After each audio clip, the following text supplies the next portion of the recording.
First year Urdu کے سبق number 4 کو ہم پڑھیں گے۔ سبق نمبر 4 کا نام ہے سچ اور جھوٹ کا رزم نامہ، جو کہ تحریر کیا ہے محمد حسین آزاد نے، جو کہ 1830 میں پیدا ہوئے تھے اور جن کی وفات 1910 میں ہوئی۔ اب ہم اہم اقتباسات کی تشریح کرتے ہیں۔ اقتباس نمبر 1، واضح ہو کہ ملکہ صداقت زمانی سلطان آسمانی کی بیٹی تھی، جو کہ ملکہ دانش خاتون کے پیٹ سے پیدا ہوئی تھی۔ جب ملکہ موصوفہ نے ہوش سنبھالا تو اول تعلیم و تربیت کے سرپرد ہوئی۔ جب انہوں نے پرورش میں اپنا حق ادا کر دیا تو باپ نے دربار میں سلام کو حاضر ہوئی، یعنی باپ کے دربار میں سلام کو حاضر ہوئی۔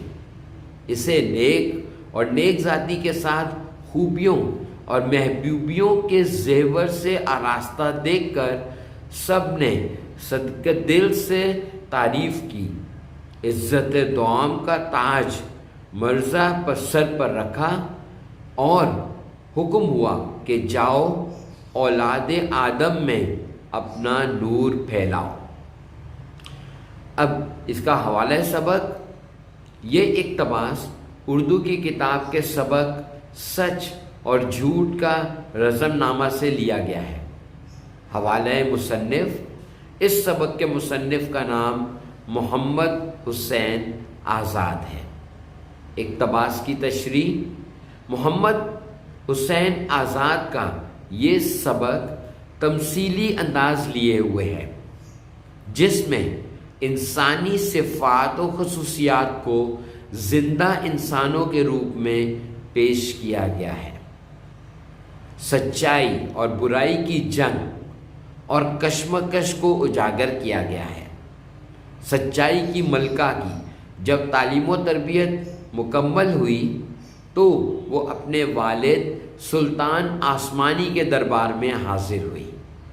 اس کی ماں، جو ملکہ دانش کے نام سے مشہور تھیں اور نیکی، سچائی اور اس ایسی دوسری خوبیوں کو حاصل کر چکی تھیں، دربار کے تمام امراء کی سچائی کی ملکہ کی بڑی تعریفیں کی۔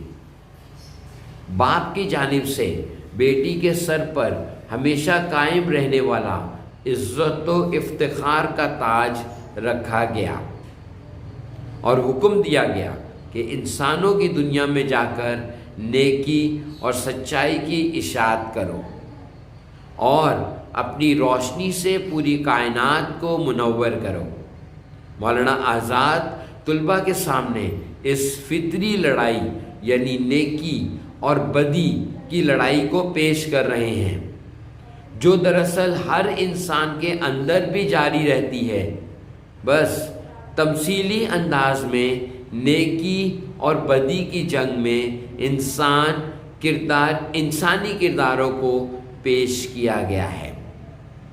اس سے طلباء کو نیکی اور بدی کا فرق بھی نہایت آسانی سے سمجھ میں آ جاتا ہے اور مستقبل کے بارے میں رہنمائی بھی حاصل ہو جاتی ہے۔ اقتباس نمبر 2، عالم سلفی میں دروغ روز ادا ایک سفلہ ناپکار تھا کہ حمق تیرا دماغ اس کا باپ تھا اور ہوس ہوا پرست اس کی ماں تھی، اگرچہ اس دربار میں آنے کی اجازت نہ تھی۔ اسے دربار میں آنے کی اجازت نہ تھی، مگر جب کبھی کسی تفریح کی صحبت میں تمسخر اور ظرافت کا بھانڈ آیا کرتے تھے تو ان کی سنگت میں وہ آ جاتا تھا۔ اتفاق اس دن بھی وہ آیا ہوا تھا اور بادشاہوں کو ایسا خوش کیا تھا کہ اسے ملبوس خاص کا خلط مل گیا۔ یہ منافق دل میں سلطان آسمانی سے